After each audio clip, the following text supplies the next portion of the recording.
How to change default PDF viewer in iPhone. Hello everyone, welcome back to our channel. In today's quick guide, I'm going to show you how to change the default PDF viewer on your iPhone. It's quick and easy, so let's dive right in. Now, first thing first, it's important to note that you cannot actually change the default PDF viewer on your iPhone permanently.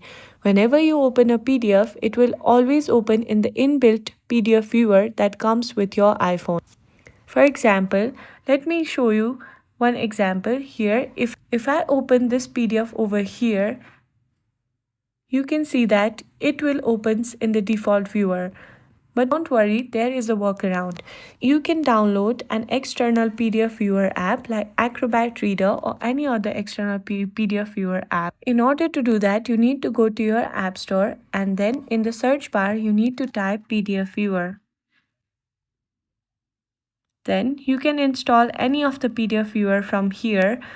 Once you have done that, you need to go back to your PDF over here. Then from here, you need to tap on the square icon with the upward arrow in the bottom left corner over here. Then you need to scroll down and you should see the option to open it with Acrobat Reader or any other PDF viewer that you have installed.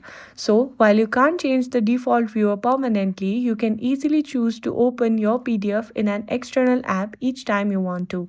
I hope this video helped you solve your problem. If you found this video helpful, don't forget to smash that like button and subscribe for more tech tips. And I'll see you in the next video.